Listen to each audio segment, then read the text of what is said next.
Welcome to the deep dive. Today, we are not just asking, is there life out there? We're asking a far more profound and, frankly, a much more disturbing question. hmm Is intelligent life reason itself even a necessary or optimal evolutionary solution? Or was the human brain simply a highly improbable, high-risk biological gamble that just happened to pay off here on Earth? That is the core inquiry we're tackling. And our guide for this is one of the sharpest minds of the 20th century, Stanislav Lem. We're diving into Chapter 3, Cosmic Civilizations, from his foundational work, Summa Technology. And it's important to say this isn't his science fiction, which he's obviously famous for. Not at all, no. This is a dense, philosophical, cybernetic, and evolutionary analysis. It's a whole different beast. So our mission today is ambitious. We're using Lem's text as a framework, really, to dissect the evolutionary cost, the necessary prerequisite factors, and I guess the inherent fragility involved in creating a thinking being. Exactly. And Lem treats the whole concept of intelligence not as some, mystical endpoint of evolution. Right. He treats it as a complex biological control system, and he analyzes its efficiency and its trade-offs using the language of information theory and cybernetics. Which is such a unique way to approach it. He's moving the discussion of survival away from just biology and into, what, information processing. Precisely. It becomes a question of control systems. He's asking what happens when a system is subjected to stress. Does it handle that stress with, pre-programmed hardware, or does it dynamically rewrite its own operating system on the fly? Okay, let's unpack this. Lem gives us this profoundly detailed and surprisingly simple framework for adaptation. It all starts with what he calls the two great types of regulators found in nature. Right. So when we look at life, anything from a microbe to a blue whale, we're looking at systems built for one thing, survival. Homeostasis. Homeostasis, exactly. Right. Regulating themselves to maintain a state of internal equilibrium despite everything the outside world throws at them. And Lem calls the most rigid, the most fundamental of these survival systems the homeostats of the first degree. And these are the vast, overwhelming majority of life on Earth. We're talking about unintelligent life in his framework. So all plants, all fungi, most animals, especially insects. Yes. Their capacity for adaptation and survival is determined entirely by genetic information. Their reactions are fixed. They are, in a word, pre-programmed. And we really should stop for a second and just appreciate how successful that strategy is. It's not a failure. Oh, not at all. It's a staggering success. Lem compiles this extensive evolutionary catalog of solutions developed by these first-degree homeostats. And they're ingenious, highly refined solutions built over millions of years. Like a tree managing the changing seasons. That periodic, genetically mandated loss of leaves to conserve water and energy. Yeah. It just happens. It just happens. Or think about the survival mechanisms in smaller life forms, like bacteria forming spores or cysts to survive decades of drought. Or hibernation. Or hibernation, a classic example. Even something as complex as insect metamorphosis. That's a complete genetic restructuring. All of it is a flawless, ready-made solution to a recurring problem. But the key here, the mechanism underneath all of it, is pre-programming. That's the word. These organisms are only equipped to handle a specific, finite set of changes that have been encountered before. And not just encountered, but successfully overcome by, millions of previous generations? Yeah. The solution had to be good enough to be cemented into the DNA. Right. So it works perfectly for environments with cyclic, predictable changes, the seasons, the tides. Things that repeat. Things that repeat. Or even stereotype changes, like the sudden appearance of a predator. The instinctual trigger causes an immediate, energy-efficient defensive reaction. Flight, camouflage, plain dead. All of it. Quick, effective, and requires absolutely zero thought. But, and this is the crucial part, that rigidity is the flip side of the efficiency. And this is where Lem points out the inevitable limitation. The precision of that instinctual behavior becomes completely worthless, or as he puts it, nil, when a genuinely new task arises. Yes. The homeostat of the first degree enters a moment of existential crisis. It's faced with a change it was not programmed to solve. The environment shifts too fast, or maybe it introduces some truly novel obstacle that just breaks the organism's existing equilibrium. And suddenly, those perfect instinctual programs are totally ineffective. Mortality shoots up, and the only hope is that, over geological time, genetic pressure might favor a new mutant that accidentally has a beneficial reaction. But that timescale is immense. And this crisis, this failure of the first-degree regulator, opens the evolutionary door for something completely different. For the regulator of the second kind, The brain. the central nervous system, yes, what we call intelligence. This is reason in Lem's cybernetic framework. Instead of a fixed program, this system can change its own program of actions as needed. It achieves, and this is his phrase, self-programming through learning. And this capability, this expensive upgrade, it only offers a decisive evolutionary advantage when the environmental changes are happening too fast. Or are too complex. Or, as Lem colorfully puts it, labyrinthine. Right, I love that word. It's a direct reference to the mazes they use to study animal learning, like with rats. Exactly.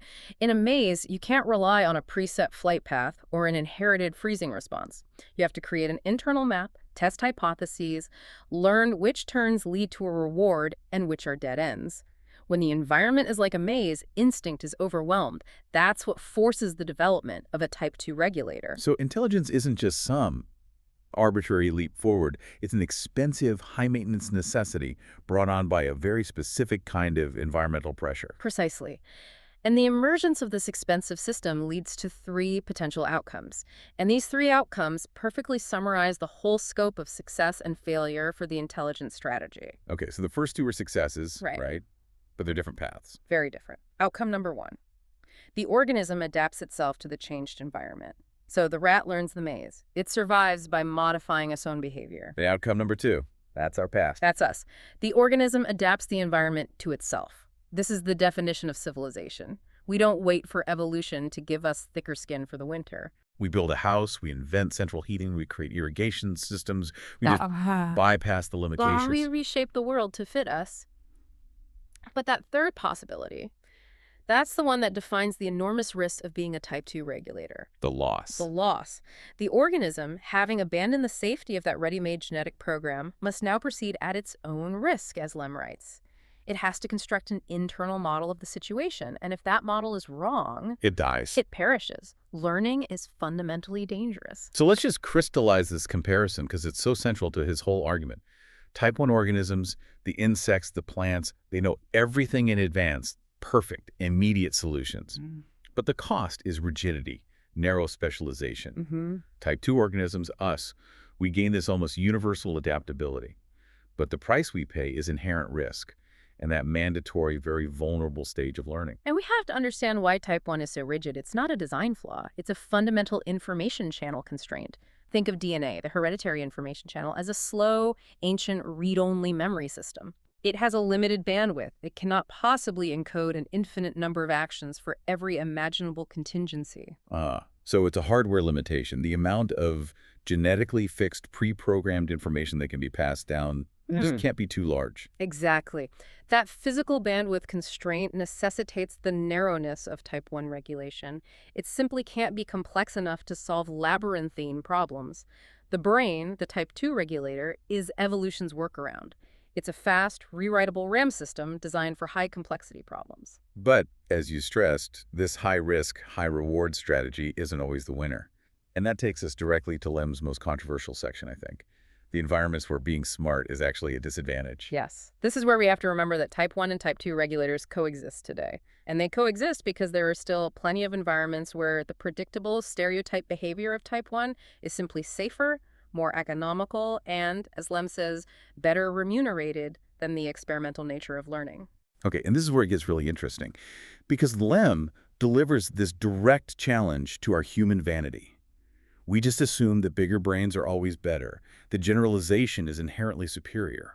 And he forces us to confront the statistical reality of environments where stupidity, or at least slow, cautious instinct, is the better survival mechanism. It's a huge counterpoint to our anthropocentric bias, where we just assume our way is the best way. It is. Lem asks, what if intelligence, specifically that tendency to generalize from experience, becomes a fatal flaw? And he illustrates this with a scenario from William Ross Ashby, one of the founders of cybernetics. The famous story of the dull rat versus the clever rat. An analogy that it hits you right between the eyes. It shows how extrapolation, something we consider a hallmark of intelligence, can actively lead to death. Okay, so walk us through it. You have 2 rats. 2 rats. One is dull. It's slow to learn. It relies on instinctual caution, a deep mistrust of anything new. So when you present it with a new food, it only tests it very cautiously over a long period. A tiny nibble here, a tiny nibble there. Okay. And then you have the clever rat. The clever rat is a fast learner. It quickly extrapolates from its past successful foraging. It sees the new food. It looks like previous safe food, so it assumes it's safe and just gorges itself immediately. It rapidly updates its model of reality. But the food is poisoned bait. And the outcome is the complete reverse of what you'd expect from a simple evolutionary story.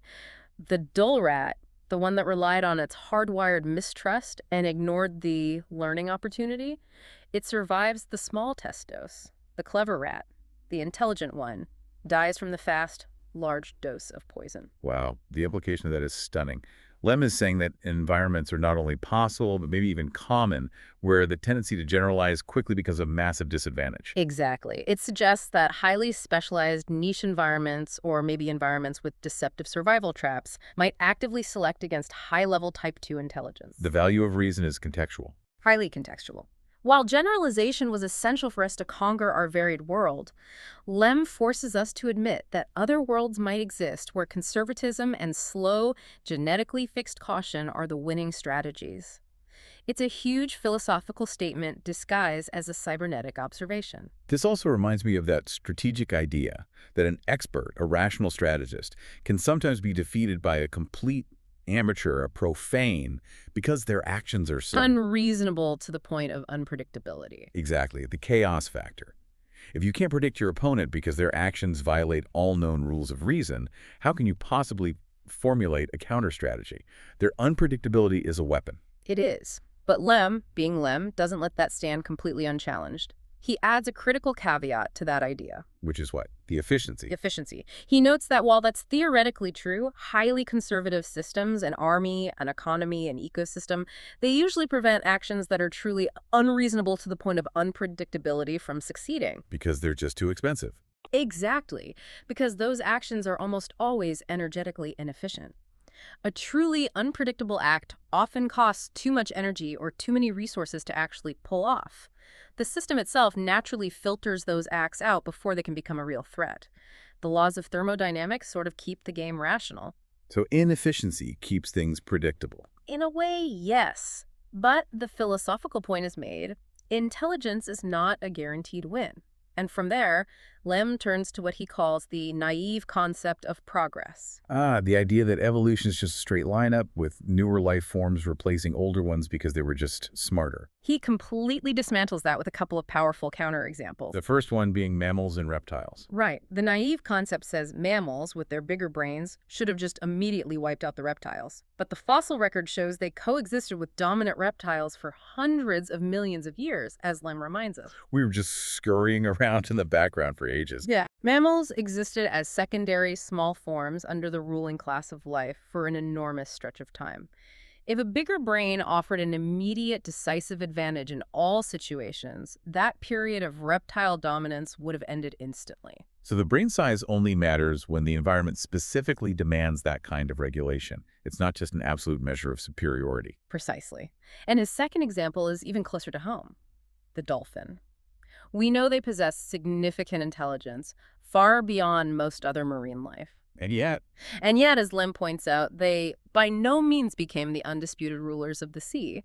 They remain highly intelligent predators within a system they haven't conquered or fundamentally altered the way we've altered the land. it's a really sobering thought. The intelligence advantage, that big, expensive brain, it has to be balanced against the specific challenges of the environment. It's not a universal key to victory. It's a high-maintenance system that only pays off under a very specific and perhaps very rare set of circumstances. Which leads us to the puzzle of our own evolution. Right. This is section 3. The incredible, almost absurd redundancy of human intelligence. Lem identifies this as perhaps the greatest paradox in the history of life on Earth, the sheer, outrageous over-engineering of the human brain. It's a classic Lem question that mixes biology with economics. He's basically asking, why did evolution, which is usually so economical, so stingy with energy, create this? It seems wildly overspec'd for the initial conditions. I mean, think about the biological detail he cites. The anatomical brain of a 20th century human is fundamentally the same as the brain of our primitive barbarian ancestor from 100,000 years ago. 100,000 years ago. The survival demands are complex, for sure. Social structures, tool use, hunting, language. But those demands, They're nothing compared to what we ask of our brains today. Nothing. Non-Euclidean geometry, quantum mechanics, designing a search engine algorithm governing millions of people. And yet the brain handles it all. It evolved in an environment where none of those requirements existed, but it somehow came with all this latent capacity for tasks that wouldn't appear for tens of thousands of years. Which suggests, and this is Lem's phrase, an enormous prospective potency of reason. It was a degree of redundancy, a massive reserve capacity that was just waiting to build civilization long before the pragmatic demands for that level of computing power ever materialized. The paradox is just so sharp. Natural selection is supposed to be brutal and immediate. It should only select for the bare minimum you need to survive today. Exactly. So how did it select for a system that was, 99% prepared for a future that hadn't happened yet? We don't have a definitive answer for how that high-risk investment was made and then preserved. So is it possible that this redundancy is just a side effect? Like once you cross a certain complexity threshold to become a type 2 regulator, maybe you just accidentally get all this excess capacity. That's certainly part of the argument. And Lem cites research showing this isn't exclusively a human thing, although ours is the most extreme example. It seems to be a general animal phenomenon. In what way? Well, studies show that the brains of all animals seem to possess significant excess capacity. We know this because scientists in labs can pose totally novel problems to animals, problems they would never, ever encounter in their natural lives. And often, the animals can solve them. So their cognitive architecture is bigger than the box of their day-to-day survival needs. It exceeds the demands of their ecological niche. Most creatures are walking around with latent cognitive capacity they don't fully exploit. It's either an incredible inefficiency in nature or maybe a built-in safety margin. And you pair that observation with another established fact he brings up, this universal trend of brain mass growth, or encephalogenesis. Right. The data shows that brain mass has increased across the board in all animal groups. Modern amphibians, reptiles, fish, they all have bigger, more complex brains than their ancient Paleozoic or Mesozoic ancestors. So here on Earth, at least, Lem asserts that in a broad sense, all animals have gotten smarter over evolutionary time. There's a general upward trend toward greater cognitive capacity. And this universal trend leads to a very seductive idea he calls the critical value theory. Seductive is the right word.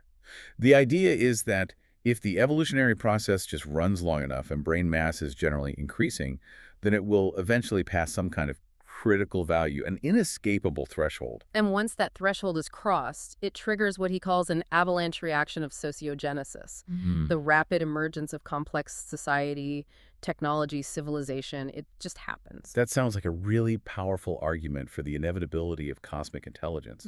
If you just have enough time and brain growth is a universal trend, then civilization must be too. And this is where Lim slams on the brakes. He warns us to strongly resist the urge for a rash extrapolation to the cosmos. Just because Earth shows this gravitation toward reason doesn't make it a universal law. So why the caution? If the trend is universal across all animal groups here, what could stop it somewhere else? Lem introduces this profound structural limitation. He calls it the zero cycle limitation. He suggests that certain inherent properties of the material, the initial conditions, the biochemical foundation, the very architectural blueprint of life on a given planet, might strictly limit future evolutionary possibilities right from the very beginning. So can you give me an example of what that might look like, a zero cycle limitation? Well, we're speculating based on his framework, but imagine a planet where life evolved using, say, silicon-based structures, or a world with such high gravity that all organisms have to remain small and structurally simple just to support their own weight. I see. These initial architectural decisions, the zero cycle of construction, might put a hard cap on the maximum possible level of cognitive complexity. No matter how many eons pass, the brain mass may simply never be able to reach that critical value because the raw materials or the physics of the world impose a low ceiling. So it's not just about having enough time. You need the right starting materials, the right foundational architecture. If your evolutionary starting point inherently caps complexity at, say, the level of a reptile, you'll never get to self-programming no matter what. Exactly. It makes the emergence of reason far more fragile and contingent than the critical value theory alone would suggest. Which brings us to what might be the most statistically powerful argument Lem makes against the certainty of cosmic intelligence. And he uses Earth's own overwhelming proof of concept to do it. The insect. The insect counterexample. It's a brilliant move. because it just challenges the idea that deep time and sheer numbers will inevitably lead to intelligence. You have to look at the numbers, the statistical facts. Insects are ancient, yes, but they are also maybe the most viable and prolific group of animals on our planet. There's something like 700,000 described species of insects. Okay, and compared to vertebrates. All vertebrates combined, fish, amphibians, reptiles, us, birds, that's only about 80,000 species. So insects have almost a tenfold advantage in the number of species. They represent almost 90% of the animal kingdom. And they've been around for roughly the same amount of time as vertebrates. So if we were just playing the odds, if it were purely a numbers game, the insect's colossal statistical advantage should have given them 10 times the chance of creating regulators of the second kind. They've had more rolls of the evolutionary dice in more variations over the same period of time. And yet they didn't. They didn't become intelligent in our sense of the word. They rely almost entirely on the rigidity and the astonishing effectiveness of the type 1 regulator. Instinctual pre-programming. Their society, like an ant colony, it functions like this massively decentralized, perfectly programmed superorganism. It achieves incredible complexity without any individual reason. And Lem argues that this fact alone clearly testifies to the inapplicability of probabilistic considerations as a decisive criterion for the phenomena of psychogenesis. You can't just use the Drake equation and assume intelligence will pop up if you have enough planets. Because the pathway to reason is gated by something other than just statistical mass and time. Right. So the core takeaway is that the emergence of intelligence, or psychogenesis, is an evolutionary solution. That is, well, it's one of the best, but it is not always optimal, not for all worlds. It's an optional side branch, not the main highway of evolution. A high-cost, high-risk pathway. For evolution to successfully construct reason, it needs more than time. It needs a very specific, diverse, and maybe rare combination of environmental factors that actively favor the high-risk, self-programming solution over the safe, efficient, pre-programmed one. And he gives us a checklist of what those necessary requirements might be, starting with just basic planetary physics. He does. First, the planet can't have too much gravity. High gravity places extreme structural constraints on organisms. You'd need thick, heavy bones, compact bodies. A large, energy-hungry brain might be structurally or metabolically impossible. And cosmic radiation. A moderate intensity, too little, and maybe the mutation rates are too slow to drive the genetic variability you need for that kind of complexity. Too much. And life is just unstable. It can't survive long enough to build complex systems. It's a Goldilocks problem. And the most crucial one, I think, is environmental variability. Right. And it has to be a specific type of variability. Absolutely. You can't just have cyclical variability, predictable seasons, tides. We already saw that type 1 homeostats solve those perfectly. Hibernation, migration, losing leaves, no problem. So you need non-cyclical variability. You need sudden, unpredictable, novel, and persistent changes. Shifts in climate, unexpected ecological catastrophes, rapid geological changes, things that consistently break the rigid programming of instinct and force the pressure toward a learning, adaptable system. It sounds like Earth, in its geological history, provided this perfect cocktail of constant, non-cyclical instability. Just enough to push life away from the comfortable rigidity of the insect path and onto the dangerous road of intelligence. And that complex combination of factors, Lem concludes, is not, however, a cosmic necessity. It's an unlikely, fragile confluence of prerequisites that might make what happened here far rarer than we imagine. And if we accept that, if intelligence is not an obligatory outcome, but just one very specific solution to a narrow set of challenges, then the way we search for life needs to change completely. It should. Lem finishes this whole discussion by stressing that the manifestations of extraterrestrial intelligence, or, for that matter, successful non-intelligent life, could very well mock our imagination. If intelligence is optional, then the successful paths taken by life under different zero-cycle constraints could be utterly unlike anything we can conceive of. It would challenge our very definition of what advanced even means. The ultimate lesson from Lem, then, is it feels like humility in complexity. Intelligence is a high-risk, high-reward strategy that only pays off under this hyper-specific, multi-layered set of conditions that seem to have been tailor-made for it right here. So what does this all mean for you? Stanislav Lem forces us to abandon that standard human-centric view of evolution as a single staircase leading straight to us. He frames our unique intelligence, our regulator of the second kind, as what it is: an extremely powerful but inherently non-economical, highly vulnerable, and specialized control system. And you have to seriously reconsider how you define progress or superiority. I mean, the insect, with its sheer numbers, its incredible viability, its deep, deep history, Yeah. it proves that specialized instinctual regulation is statistically a far safer, more proven, and more economical evolutionary bet. Our risky self-programming path only worked because our planet happened to throw the exact specific non-cyclical challenges at us that were needed to reward that vulnerability and overcome the massive expense of that redundant brain. And the greatest puzzle, if you follow Lem's analysis of redundancy, might not be whether intelligence exists somewhere else out there. The real puzzle is how our own redundant, future-proof brain was selected for 100,000 years ago. What was the evolutionary pressure at that initial stage that demanded such an immense, over-engineered leap in cognitive capacity long before the demands of civilization even existed? That initial investment, that moment when the zero-cycle architecture somehow allowed for this massive, unneeded capacity, that, for Lem, remains the greatest mystery of human evolution. A mystery far more complex than any search for distant, inevitable aliens.